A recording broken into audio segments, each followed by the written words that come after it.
Друзья, всем привет! Вы на канале Страна рецептов. Сегодня готовлю затяжное печенье. Оно очень похоже на затяжное печенье Мария. Приготовление оно очень простое. В составе ингредиенты, которые найдутся на любой кухне. Мне понадобится мука, вода, растительное масло, яйцо, крахмал, сахар, разрыхлитель, соль и ванилин.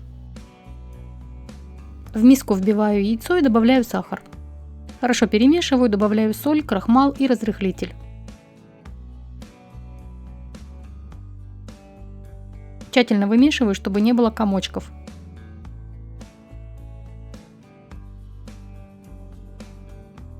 Как видно, начал активно работать разрыхлитель.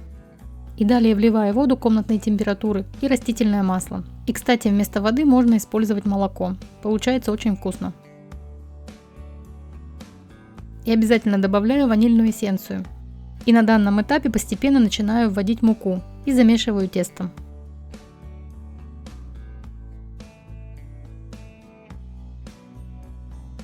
И когда уже в миске сложно вымешивать, вымешиваю на столе. Тесто можно вымешать двумя способами. Можно вымешать руками до эластичного состояния, либо, как я, вымешиваю в хлебопечке. Вообще на производствах затяжное тесто вымешивается очень долго. Я вымешиваю в хлебопечке 20 минут. Но если вы будете вымешивать руками, то печенье получится не менее вкусное и более воздушное. Тесто готово. И тут снова два варианта. Либо можно начать раскатывать сразу, но таким образом тесто раскатывается продолжительное время. Но затяжное тесто такое должно быть. Либо можно оставить минут на 30 на кухонном столе, завернув в пищевую пленку. Тогда тесто будет раскатываться намного легче.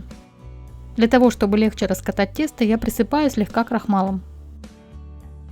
Раскатываю толщиной где-то около 3 мм. И, кстати, с толщиной можете тоже поэкспериментировать. Печенье получается разное. Разрезаю вот таким фигурным ножом. Можно вырезать и формочками, но это тесто мне нравится разрезать именно ножом. И далее заготовки переношу на противень, застеленный пергаментной бумагой, и вилкой накалываю тесто для того, чтобы оно не вздулось. Выпекаю печенье при 175 градусах где-то минут 15.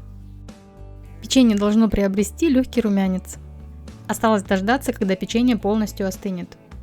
Это печенье хранится очень долго, и храню я его в полиэтиленовом пакете.